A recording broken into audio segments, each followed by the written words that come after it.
दोस्तों 1962 में भारत और चाइना के युद्ध के बारे में हम सभी को तो जानकारी जरूर होगी।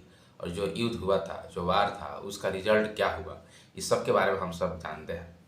लेकिन दोस्तों आज के वीडियो में भारत और चाइना के बीच जो 1962 में युद्ध लड़ा गया, उसकी कहानी हम लोग नहीं समझेंगे। इस कहानी में हम समझेंगे कि 1962 में एक ऐसे भारतीय सेनानी की कहानी, एक ऐसे मेजर की कहानी जो मीडिया ने कभी उनके बारे में उतना हाईलाइट नहीं किया जितना उनको करना चाहिए था। यह कहानी है मेजर धन सिंह थापा की। ये मेजर धन सिंह थापा क्या थे? 1962 वार के बारे में जब भी हम लोग बात करते हैं तो दोस्तों सोचते हैं कि भारत चाइना से युद्ध हार गया था। लेकिन जो भारतीय सेना के द्वारा जो अप्रतिम अभूतपूर्व जो पराक्रम दिखाया गया, उसके बारे में हम सभी को बहुत ही कम जानकारी है। किताबें वो चीज़ हमको नहीं बताती है। तो एक छोटा सा प्रयास हम सभी के द्वारा किया गया है, जिसमें एक मेरे चिंतक हैं और मैं उनको अपना आदर्श भी मानता हूं। उन्होंने बताया कि आप मेजर धन सिंह थापा की कहानी लोगों को बताएं, जो बहुत कम लोग जानते हैं। दोस्तों मैं आपसे अनुरोध करूंगा कि इस कहानी को आप पूरा सुनिएगा, और ये जो वीडियो है किसी के पास शेयर करने की ज़रूरत नहीं है। आप अपने बुक से इस कहानी को लोगों को बताएं कि मेजर धन सिंह थापा क्या थे। एक्चुअली मेजर धन सिंह थापा की कहानी इतनी ज़रूरी क्यों है? कहानी इसलिए ज़रूरी है दोस्तों कि जब खुद ही हमारी सरकार किसी सेनानी को जो युद्ध में अभूतपूर्व कार्य करे उसको मृत घोषित कर दे, और पूरे देश के लोग जाने कि ये तो मर चुका है, और अचानक हो कि वो जिंदा वापस आ जाए दुश्मन के द्वार से, तो कैसा लगेगा? यही कहानी है मेजर धन सिंह थापा की। दोस्तों मेजर धन सिंह थापा की कहानी को समझने के लिए हम लोग एक बैकग्राउंड समझते हैं उनके जीवन से। उनका जो जन्म हुआ था वह 10 अप्रैल 1928 में हुआ था। ये नेपाली मूल के थे। इनके जो पूर्वज थे, जो इनके पिता थे, वह नेपाली थे, लेकिन एक्चुअली भारत में रहते थे। तो हिमाचल प्रदेश में इनका जन्म हुआ, और जो उनकी एक पत्नी के साथ जो शादी हुई, तो जो उनकी पत्नी थी, उनके पत्नी का नाम था शुक्ला। मेजर धन सिंह थापा 28 अक्टूबर 1949 को गोरखा, जो भारत की एक बहुत महत्वपूर्ण बटालियन है, जो अपने पराक्रम के कारण पूरे भारतवर्ष में प्रसिद्ध है, भारतवर्ष का पूरी दुनिया में प्रसिद्ध है। जो गोरखा की खुरकी है उसके बारे में तो हम सभी लोग जानते हैं कि कैसे खुरकी के द्वारा वो दुश्मनों को मारते हैं। तो 8 बटालियन था, 8 बटालियन वो जो गोरखा था, तो उसमें वह शामिल होते हैं। 8वीं जो गोरखा राइफल थी उसमें वो शामिल होते हैं। अब आते हैं 1962 में। दोस्तों भारत के उस समय प्रधानमंत्री थे पंडित जवाहरलाल नेहरू, और पंडित जवाहरलाल नेहरू को कहीं ना कहीं अहंकार था कि वह किसी को डिप्लोमेटिक तरीके से अपनी बात मनवा सकते हैं, और चाइना को कभी उन्होंने करीबी समझने की कोशिश नहीं किया। एक समय तो उन्होंने चाइना को अपना भाई बना लिया। हमने सुना होगा नारा, हिंदी चीनी भाई है। और जो 1962 थी, इसमें नेहरू की तो बहुत बड़ी गलती थी। और जो हमारे उस समय सेना अध्यक्ष थे BM कौल, आज मैं जब पढ़ रहा था तो मैंने देखा कि BM कौल की कुछ किताबें भी लिखे हैं। तो BM कौल थे। तो कहानी शुरू ये होती है दोस्तों कि 1959 में, यानी 1959 में चाइना तिब्बत पर कब्जा कर लेता है। चाइना पर जो तिब्बत कब्जा करता है, जो तो वहाँ के जो तिब्बत में जो अब देखते हैं कि बौद्ध धर्म का काफ़ी ज़्यादा वहाँ प्रभाव है, तो जो वहाँ के गुरु हैं दलाई लामा, आध्यात्मिक गुरु, वो वापस भारत आते हैं। भारत में आकर शरण लेते हैं, और नेहरू सरकार काफ़ी ज़्यादा भव्य स्वागत उनका करती है। उनको तिब्बत से भारत आने में जो उनका साथ देता है वो उस समय CIA देती है। ये CIA क्या है दोस्तों? देखो दोस्तों, अमेरिका की एक खुफिया एजेंसी है जिसका नाम है सेंट्रल इन्वेस्टिगेशन एजेंसी, और भारत की सहायता से वहाँ पर दलाई लामा भारत आते हैं। तो कहीं ना कहीं उस समय अमेरिका भी साथ देता है भारत का। चाइना इस बात को समझ देता है कि दलाई लामा भारत गए हैं, तो कहीं ना कहीं इसमें भारत का हाथ है।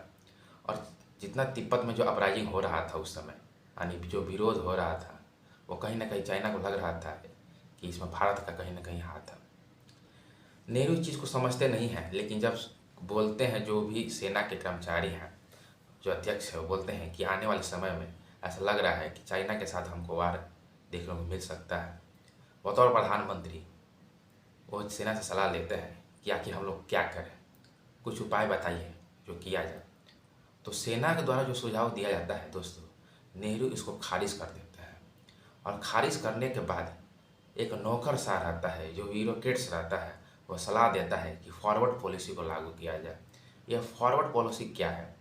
इस फॉरवर्ड पॉलिसी में दोस्तों कहा गया था कि जो भारतीय सेना है, अब इस जो फ्रिक्शन पॉइंट है भारत का और चाइना के बीच, तो हमको सबसे पहले समझना होगा कि जो हमारा पूर्वोत्तर राज्य है अरुणाचल प्रदेश, जो उस समय नेफा हुआ कहा जाता था, यानी नॉर्थ ईस्ट फ्रंटियर एजेंसी, जो बुद्धिस्ट लोग हैं काफ़ी ज़्यादा वहाँ मात्रा में रहते हैं, तो तवांग तक वो आ गए थे। बॉम नीला जो हम लोग देखते हैं, और जो हमारा उत्तर भारत में जो आपको पड़ता है चाइना से, अगर हम लोग तिब्बत से जुड़े और सिंजियान से जो उनका वेस्ट पड़ता है उनके अनुसार, तो जो लद्दाख का जो एरिया था, जो आज के समय में अक्साई चीन चाइना कब्जा किया हुआ है, तो वो 1962 का ही समय था जब चाइना ने अक्साई चीन को कब्जा कर लिया। तो दोस्तों मैंने बताया कि फॉरवर्ड पॉलिसी लागू की जाती है, और फॉरवर्ड पॉलिसी में कहा जाता है कि भारत और चाइना के बीच जितने भी डिस्प्यूट पॉइंट हैं, जो फ्रिक्शन पॉइंट है दोस्तों, वहाँ पर इंडिया अपना पोस्ट बनाएगा।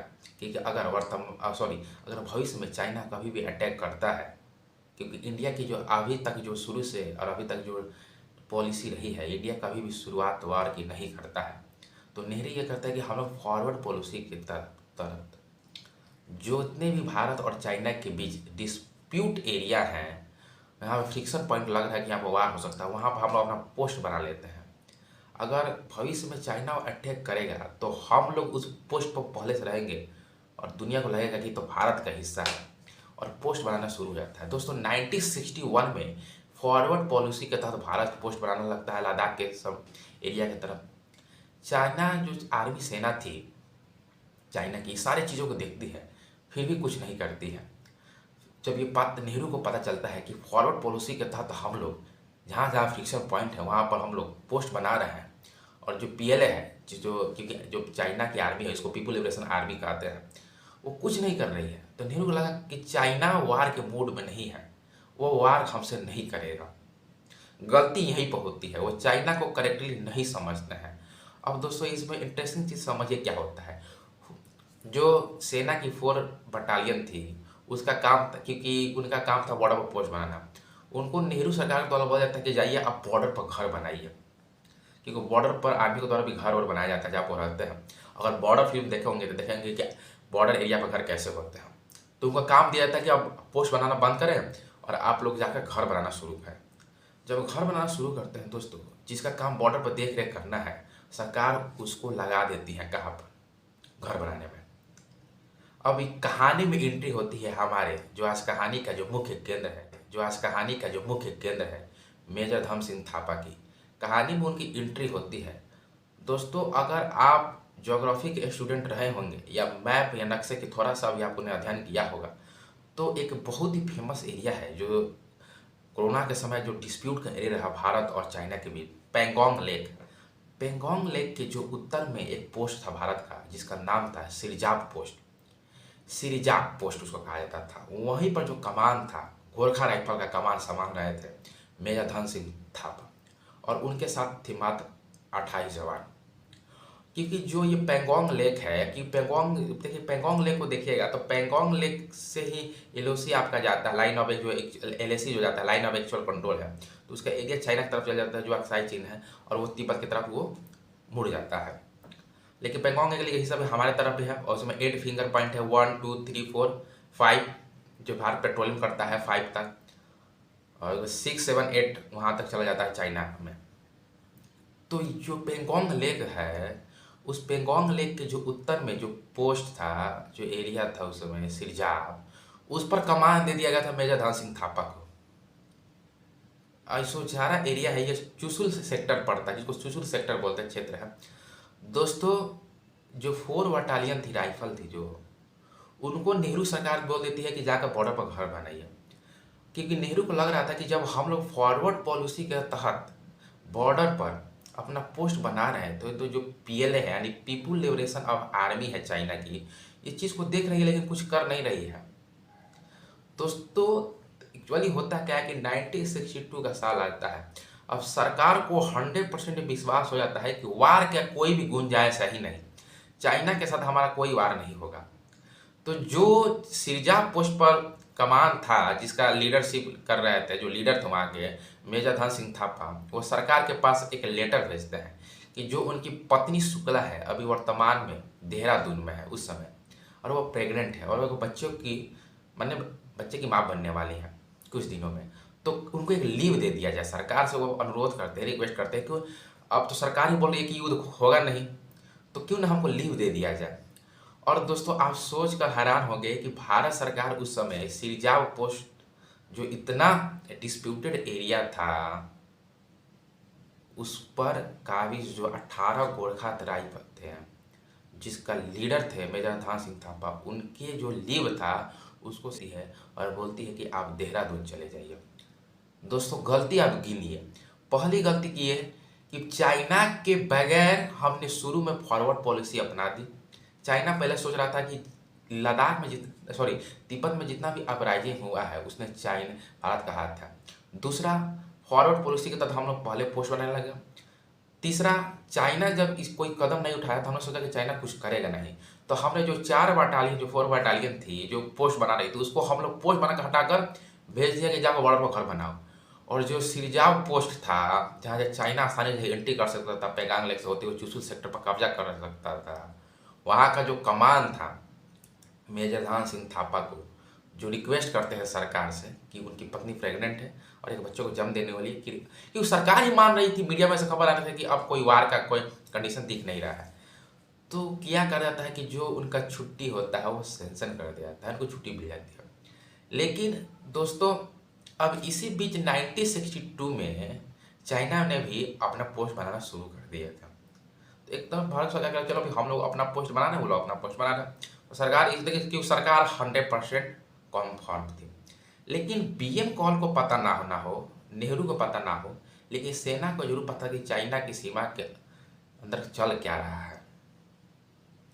अब यहाँ पर गलती ये होती है कि जब उनकी छुट्टी बोल देते कि आप जाइए छुट्टी, आप देहरादून जा सकते हैं, लेकिन वो 20 सितंबर की बात है, डेट में कंफर्म नहीं, वो सितंबर में 1962 सितंबर में एक्चुअली होता क्या है कि मेजर जो ध्यान सिंह थापा हैं वो सोचते हैं कि एक बार घर जाने से पहले, क्योंकि वो सारा अपना पैकिंग कर लिया था कि अब हमको देहरादून के लिए निकलना है, वो सोचते हैं कि एक बार आखिरी बार मैं पेट्रोलिंग कर लूँ। और सिरजाव से जब वो पेट्रोलिंग करने के लिए निकलते हैं तो जो चीज़ देखते हैं उनकी होश उड़ जाती है। होता क्या है दोस्तों कि जो चाइना का बॉर्डर है, चाइना वहाँ पर 500 अधिक सैनिकों को जुटाकर भारी मात्रा में बमबारी के लिए तैयार कर रहा है और बहुत ज़्यादा खतरनाक हेवी इलेक्ट्रिक जो बम है उनको इकट्ठा किया हुआ है और तैयारी कर रहा है भारत आने के लिए। दोस्तों अगर सोचिए कि अगर मेजर ध्यान सिंह थापा छुट्टी लेकर चले जाते हैं और पेट्रोलिंग के नहीं जाते हैं तो और कितनी बड़ी घटना होती। जब ये बात पता चलता है तो वो अपने जो सिरजाव पर 28 जो थे उनके साथ गोरखा के राइफल जो सैनिक थे उनको ये खबर देते हैं और बोलते हैं कि हम 28 हैं और 500 मात्रा में आ रहे हैं भारत की पोस्ट की तरफ, हमको ये पोस्ट छोड़ना नहीं है, हमको आखिरी दम तक लड़ना है, वीरता का साबित करने का मौका है। आज हम पूरे दुनिया को दिखा देंगे कि गोरखा जब युद्ध में उतरते हैं तो कौन से कारनामे करते हैं। आज लेकिन अब जब रात का समय हो गया था और जो सिरजा पोस्ट पर जो भारत के 28 सैनिक थे गोरखा के और मेजर ध्यान सिंह थापा जब नींद ले ही रहे थे, सुबह का समय हो जाता, वहाँ पर चाइना बॉर्डर से एक बम आकर गिरता है और बहुत बड़ा धमाका होता है। मेजर ध्यान सिंह थापा को पता चल गया है कि अब चाइना ने अटैक कर दिया है, अब इनको क्या करना है, काउंटर का जवाब देना है। अभी अपने सैनिक को सारे जो सो रहे थे उनको उठाते हैं, तैयार होते हैं। यहाँ पर एक चीज़ ध्यान देनी होगी कि भारत के समय उसमें कुछ ज़्यादा हथियार नहीं थे, एक लाइट मशीन था, बस कुछ हाथों में गन थे। लेकिन गोरखा अपनी वीरता के कारण ही जाना जाता है।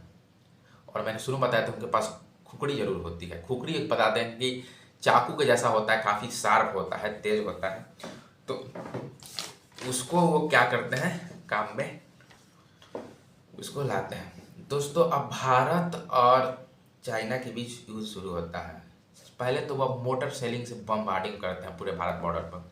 उसके बाद वो जब अटैक करते हैं तो ये अपना खुखड़ी निकालते हैं, कौन, मेजर ध्यान सिंह थापा और 18 जो गोरखा राइफल के थे सेना, निकाल कर पहले चाहे जो सेना से थे, जो पीएलए थे यानी पीपुल लिबरेशन ऑफ आर्मी के जो चीन के जो सेना थे, पहले तो उनके उनके सीने पर मारते हैं, फिर उनके जबड़े फाड़ते हैं, फिर दांत तोड़ते हैं और फिर उनको कत्ल कर देते हैं, गर्दन कर देते हैं। लेकिन कहाँ ये 28 और कहाँ वो 500। इससे भी जो काफ़ी ज़्यादा चीन की सेना को खुखरी से मार मार कर गिराते हैं, लेकिन एक टाइम पर वो अब घेर जाते हैं और जो चीन की सेना उनको घेर लेती है। बाकी जो 28 थे उनमें से उनको मार देते हैं और मेजर धाम जो धन सिंह थापा है उनको ले जाकर अपने बॉर्डर की तरफ जो सिंजियान प्रांत है उधर ले चल जाते हैं। कास्कर से होते हुए सिंजियान प्रांत की तरफ ले जाते हैं, यानी वह वो कैदी हो चुके हैं, यानी इसको बोला जाता है अंग्रेजी में प्रिजनर ऑफ वार हो जाते हैं। दोस्तों अब वो इलाका हमारे हाथों चला गया। कौन? अक्साई चीन जिसको बोलते हैं आज का जो पूरा, अगर मैं 100% ले लूँ तो जो 20% का हिस्सा 15% का अक्साई चीन जो पूरा लद्दाख का एरिया वो तो चला गया। लेकिन हमने देखा कैसे मेजर ध्यान सिंह थापा ने अपनी वीरता का लोहा मनवाया। लेकिन कहानी यही ख़त्म नहीं होती है। जब ये चीज़ बात ख़त्म होती है, जब सरकार को ये बात पता चलता है, क्योंकि अक्टूबर में जब ये हुआ था और 1 महीने के बाद 20 नवंबर को शायद ये चाइना युद्ध क्या कर देता है, इसको सीज फायर कर देता है, वहाँ पर सीज फायर लाइन बन जाती है और युद्ध विराम हो जाता है। हमने देखा कैसे मेजर ध्यान सिंह थापा ने अपनी वीरता का लोहा मनवाया। लेकिन कहानी यही ख़त्म नहीं होती है। जब ये चीज़ बात ख़त्म होती है, जब सरकार को ये बात पता चलता है, क्योंकि अक्टूबर में जब ये हुआ था और 1 महीने के बाद 20 नवंबर को शायद ये चाइना युद्ध क्या कर देता है, इसको सीज फायर कर देता है, वहाँ पर सीज फायर लाइन बन जाती है और युद्ध विराम हो जाता है। दोस्तों जब युद्ध विराम होता है, जो सिरिजाप पोस्ट पर जब भारतीय सेना जाती है और एक भी लोगों का लाश नहीं मिलता है, जो कुछ बड़े लोग होते हैं, मेजर धन सिंह जो कि लीडर मेन होता है, और मेजर धन सिंह थापा की लाश नहीं मिलती है, तो ये सरकार के साथ साथ पूरी सेना को, आर्मी को ये पता चल जाता है कि मेजर धन सिंह थापा जो गोरखा के कमांडर थे वह अब हम लोगों के बीच नहीं रहे। यहाँ कारण उनकी पत्नी जो शुक्ला थी वो विधवा हो जाती है, क्योंकि उनको भी लग जाता है कि मेजर धन सिंह जो थापा थे वो दुनिया में नहीं रहे। और मेजर धन सिंह थापा को मरणोपरांत भारत सरकार भारत रत्न नहीं, परमवीर चक्र दे देती है। अब कहानी में इंटरेस्ट समझिए होता गया है। यहाँ पर 62 में युद्ध खत्म हो जाता है नवंबर में। 1963 का साल आता है, मार्च का समय। भारत और चाइना के बीच बहुत सारे गलेरिया जो है, सिरफॉट जो रहते हैं, जो हेर पकड़े याक चलाते हैं, उनके द्वारा एक चिट्ठी भारतीय बॉर्डर के समीप आती है और उसमें लिखा होता है कि मैं गोरखा का कमांडर जो सिरजाप पोस्ट पर काबिज था 18 गोरखा राइफलों के साथ, उसका कप्तान मेजर धन सिंह थापा, मैं जिंदा हूँ और चीन के कब्जे में हूँ। दोस्तों जब ये बात पता चलता है इंडियन आर्म फोर्स को, तो सरकार को सूचना देती है। लेकिन यहाँ पर सरकार को यहाँ पे एक्शन उठाना चाहिए, लेकिन सरकार कुछ नहीं करती है। लगता है कि ये कोई फेक न्यूज़ है। लेकिन इंडियन आर्मी जो लोग थे उनकी मानना पड़ेगा। वो सोचते हैं कि नहीं, अगर मेजर धन सिंह थापा है तो हम पूरी कोशिश करेंगे और चाइना के बाहर से जो कैद किए हैं, प्रिजनर वार बनाए, उनको हम लोग बाहर कर दें, वापस लाए भारत।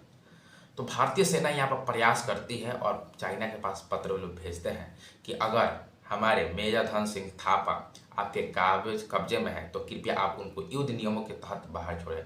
अभिनंदन का जो तारिहाई जिनेवा सेक्शन आप पढ़िएगा तो पता चलेगा कि युद्ध के समय अगर कोई दुश्मन देश का सेनानी है, सैनिक है, जिंदा काबिज उसको प्रिजनर ऑफ वार बना सकते हैं, मारना का नियम नहीं है। अगर आपको दूसरे देश को पता चल गया कि मेरा सेना दूसरे देश में है, जिंदा है सैनिक, तो भारत सरकार को जब सेना को पता चलती है तो लेटर भेजते हैं कि भारत सरकार तो लगता है कि फेक न्यूज़ है, लेकिन सेना कदम उठाती है कि नहीं, हम लोग मेजर धन सिंह थापा को वापस लाएंगे। लेकिन जन्म दे चुकी थी, उनके साथ पूरा शादी होती है, भारत सरकार तो परमवीर चक्र दे चुकी थी मरणोपरांत।